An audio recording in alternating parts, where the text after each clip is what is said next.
You left work at 5:30. You remember that part clearly, the clock on your computer screen. The fluorescent lights clicking off as you walked down the hallway, the weight of your bag on your shoulder. You got in your car, turned the key, felt the engine rumble to life beneath you, and then nothing. A blank. A void where memory should be. The next thing you know, you're sitting in your driveway, engine off, keys in your hand, staring at your house like you've never seen it before. 35 minutes have passed. 35 minutes of your life, gone. Not forgotten in the usual way, where details fade, but the shape of experience remains. Gone completely, as if those minutes never belonged to you at all. You drove 15 miles through traffic, navigated turns, stopped at red lights, avoided pedestrians, made 1,000 micro decisions that kept you and everyone around you alive. And you remember none of it. You tell yourself it's normal. Everyone zones out on familiar routes. It's called highway hypnosis, autopilot mode, whatever term makes it feel less disturbing.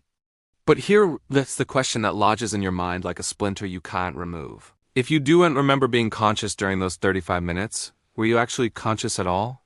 Or did something else, some other process, some shadow version of you take over while the real you disappeared into the void? And if that's true, where did you go? What were you during that missing time? Were you still you? Now think bigger. Think about your whole day. Try to account for it, hour by hour. You woke up, you remember that. Breakfast, probably, though the details blur. You got to work, sat at your desk, did something. Tasks, emails, meetings, maybe. But when you try to reconstruct those hours in detail, to play them back like a recording, they dissolve into a haze of vague impressions. What did you actually do between 9 and noon? You know you were there, functioning, responding, making decisions. But when you reach for the memory, there's nothing solid to grasp. Just a sense that time passed, that you existed in it, but didn't fully inhabit it. Like watching a movie where half the scenes are missing and you left to infer the plot from the fragments that remain. How much of your life have you spent this way? Not asleep, not unconscious in any medical sense, but absent. Present in body but missing in experience. Moving through the world like a ghost operating a machine while your awareness drifts somewhere else. Somewhere you can't name or recall. Hours slip past this way. Days. Weeks compound into months where you struggle to remember anything specific. Anything that felt real and immediate and fully yours. You've been alive, technically, but were you conscious? Were you actually there, experiencing the passage of time? Or did you spend those hours in some twilight state where the lights are on but nobody's home? Scientists have a name for this, though the name doesn't make it less unsettling.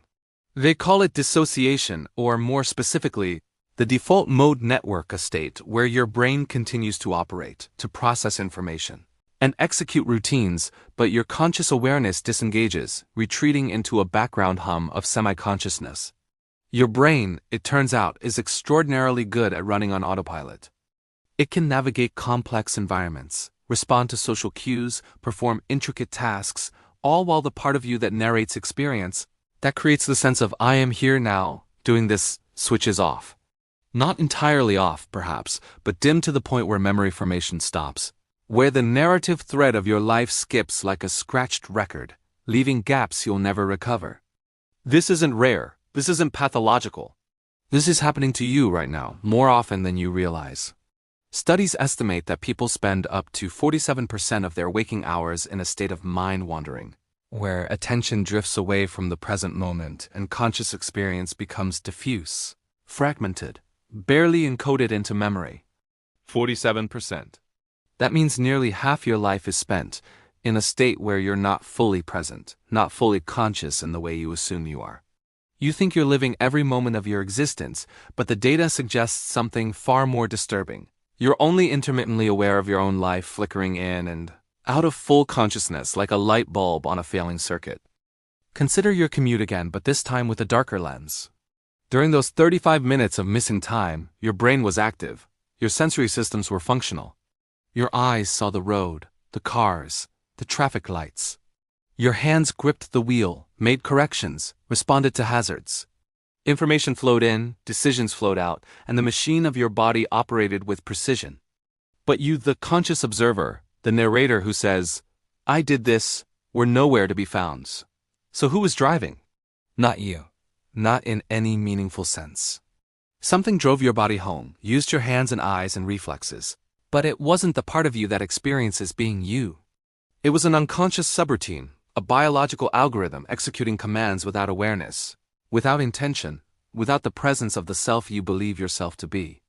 And here's the part that should terrify you. You can't tell the difference. When you snapped back into awareness in your driveway, there was no signal, no alert, no sense that something had been wrong. The transition from unconscious autopilot to conscious presence was seamless, invisible. You didn't notice you'd been gone because the machinery kept running without you. Your brain covered the gap, filled the void with a vague sense of continuity, and you accepted it without question. How many times has this happened without you even realizing you'd lost time? How many hours, days, years have vanished into that gap while you remained blissfully unaware that you were absent from your own life? This phenomenon extends beyond driving. You sit down to check your phone, intending to spend 5 minutes scrolling through messages. You blink, refocus, and suddenly 90 minutes have evaporated. 90 minutes of staring at a screen, absorbing content, reacting, tapping, swiping. But when you try to recall what you saw, what you read, what held your attention for an hour and a half, there's almost nothing there. A few vague impressions, maybe a meme or headline that lodged itself briefly before dissolving. The rest? Gone. Not forgotten in the sense of being difficult to retrieve, but never encoded in the first place. You spent 90 minutes performing the actions of consciousness, without actually being conscious. Your body sat there, your eyes moved, your fingers tapped, but you, the aware, experiencing self, were offline. Or consider work. You finish a project, submit a report, complete a task that required hours of focus and decision-making. But when you look back at what you did, trying to reconstruct the process, it feels strangely distant, like you're reading about someone else's work. You know you did it, the evidence is there, the completed file, the sent email, but the experience of doing it has dissolved. It's as if the task was performed by an automated system that borrowed your skills and knowledge, but didn't involve you, the conscious witness. You were there, technically, but you weren't present. The hours passed, the work got done, and you missed your own life while it happened. Neuroscientists explain this through the mechanics of memory encoding. Your brain doesn't record everything. It can't. There's too much information flooding in every second, too many sensory inputs, too many background processes. So it filters, selects, prioritizes. Only experiences that meet certain criteria, novelty, emotional significance, conscious attention, get encoded into long-term memory. Everything else gets discarded, lost to the void of unrecorded time. When you're on autopilot, when your attention drifts, when you're operating in default mode, your brain stops encoding. The experience happens, but the memory doesn't form. And without memory, there's no subjective sense that you were present. From your perspective, looking back, that time simply didn't exist. You lived through it, but you weren't there. Think about the implications. If consciousness requires memory and memory requires attention, then all those hours spent in autopilot, in distraction, in the diffuse haze of mind-wandering, are effectively erased from your existence. They happened in objective time, yes, but in subjective time, the only time that matters for the experience of being alive, they vanish. Your life, the felt duration of your consciousness, is far shorter than the number of years you've been breathing. Huge chunks of it are missing, deleted, as if you blinked out of existence and returned without knowing you'd been gone. You think you're living 80 years, but maybe you're only truly conscious, truly present, for 40, or 30, or less. And the question becomes unavoidable. What are you during those missing hours? If your brain continues to function, to react, to navigate the world, but the conscious self is absent, then what's operating the machinery? Is it still you in some reduced form? Or is it something else entirely, a subconscious process that mimics you so convincingly that even you can't tell the difference when it hands control back? You've always assumed that consciousness is continuous, that from the moment you wake until the moment you sleep, you are present, witnessing, inhabiting your life. But the evidence suggests otherwise. Consciousness flickers, it fades in and out. And during the gaps, something else takes over, something that looks like you, acts like you, but isn't you in any way you'd recognize. So here you are, reading these words, convinced that you're fully present, fully conscious, fully aware of this exact moment, but are you? Or is this too another gap, another stretch of autopilot that will dissolve into the void the moment your attention shifts? How much of this will you remember tomorrow? How much of today will survive the night? And when you look back on your life, trying to sum up what you've experienced, what you've truly lived, how much will be there? How many hours can you actually account for? The answer, when you face it honestly, is terrifying. Because the truth about missing time isn't that it happens occasionally during long drives or mindless phone scrolling. The truth is that it's happening constantly, invisibly, stealing your life in increments too small to notice until you look back and realize how little remains. You think you're living every moment, but you're not. You're flickering in and out of existence, and the gaps are growing. And the worst part? You won't even notice when you're gone. Let's go deeper. Let's talk about what's actually happening in your brain during those missing hours, and why the explanation is somehow more disturbing than the mystery. Because once you understand the mechanics, once you see how easily your consciousness can be switched off while your body continues to function, you'll start to question every moment you think you're fully present. You'll wonder if you've ever been as awake as you believe you are. Your brain, at any given moment, is running two fundamentally different modes of operation. Neuroscientists call them the task-positive network and the default mode network, but you can think of them as the spotlight and the screensaver.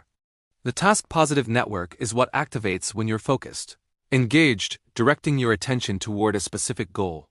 Reading a challenging book, having a deep conversation, solving a problem, learning something new. These activities light up the spotlight, bringing conscious awareness into sharp, vivid focus. This is the mode where you feel present, where memory forms, where you're genuinely experiencing your life in real time. This is what you think consciousness is. But the task-positive network is expensive. It requires energy, effort, sustained mental resources. Your brain can't keep it running indefinitely, and more importantly, it doesn't want to. Because the vast majority of what you do in a day doesn't require focused attention. Brushing your teeth, walking down familiar hallways, driving routes you've taken 1,000 times, scrolling through content that doesn't engage you deeply, these activities don't need the spotlight. They can be handled by the screensaver, the default mode network, which operates on a fraction of the energy and handles routine, predictable tasks with eerie efficiency. And here's the problem. When the default mode network takes over, conscious awareness dims. Memory encoding stops. The subjective sense of being present fades to almost nothing. You're still functional, still responsive, still operating in the world, but you're not really there. The default mode network isn't just idling, it's actively doing something. Though what it's doing is so strange that scientists are still arguing about it. When your brain shifts into default mode, it stops processing the external world in detail and turns inward, generating a kind of mental static made of memories, future simulations, self-referential thoughts, and abstract associations. You start daydreaming, replaying conversations, imagining scenarios, worrying about things that haven't happened. Your attention detaches from the present and drifts into a fog of internal narrative that has almost nothing to do with what's actually happening around you. And during this time, your brain continues to operate your body, to steer the car, to nod at the right moments in conversations, to perform all the physical and social routines you've automated. But you, the conscious observer, are somewhere else. Or maybe nowhere at all. This is highway hypnosis in its purest form. You've driven this route so many times that your brain has mapped every turn, every landmark, every decision point. It doesn't need your conscious input anymore. So it switches you off, lets the autopilot handle navigation, and frees up processing power for the default mode network's endless internal churning.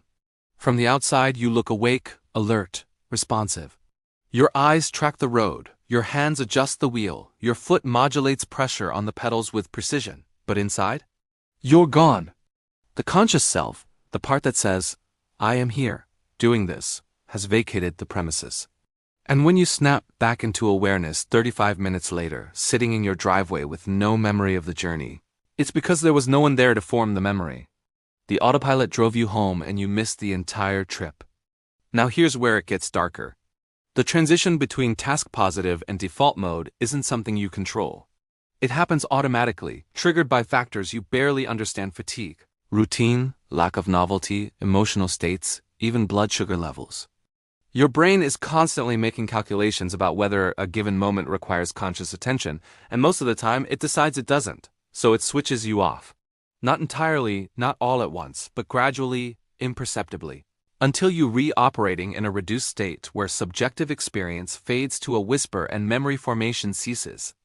You think you're in control of your awareness, that you decide when to pay attention and when to let your mind wander. But you're not. Your brain is making those decisions for you, and it's far more willing to put you on autopilot than you'd ever choose consciously. Research on mind-wandering reveals just how pervasive this is. Studies where people are randomly prompted throughout the day to report what they rethinking show that nearly half the time, their thoughts have drifted away from whatever they're doing. They're physically present, working, eating, talking, driving, but mentally absent, lost in a tangle of unrelated thoughts, memories, and simulations. And crucially, they don't realize it until prompted. The drift into mind-wandering is so seamless, so automatic that it happens without any conscious awareness of the transition. You don't decide to stop paying attention. You just do, and then you're gone and you don't even know you've left. But here's the truly unsettling part. During these periods of autopilot and mind-wandering, your behavior doesn't change. You continue to act appropriately, to respond to social cues, to make decisions that align with your goals and values. If someone speaks to you, you answer. If a problem arises, you solve it. Your performance on routine tasks remains stable, sometimes even improves when conscious attention isn't interfering with well-practiced skills. From an external perspective, there's no indication that anything is wrong, that you're anything less than fully conscious. The only difference is internal. You're not experiencing it. The lights are on, the machinery is running, but nobody's home. You're a biological robot executing pre-programmed routines, and the person you think of as you has temporarily ceased to exist. This raises a philosophical question that should haunt you. If you can function perfectly well without conscious awareness, what is consciousness actually for? Why does it exist at all if so much of your life can be successfully navigated without it? Evolutionary biologists have puzzled over this. Consciousness is metabolically expensive, requiring significant neural resources. If the brain can handle most tasks through unconscious processing, and it clearly can, given how much of your life you spend on autopilot, then why maintain consciousness at all? One theory suggests that consciousness exists specifically for handling novelty, for dealing with situations that don't fit established patterns and require flexible, creative problem-solving.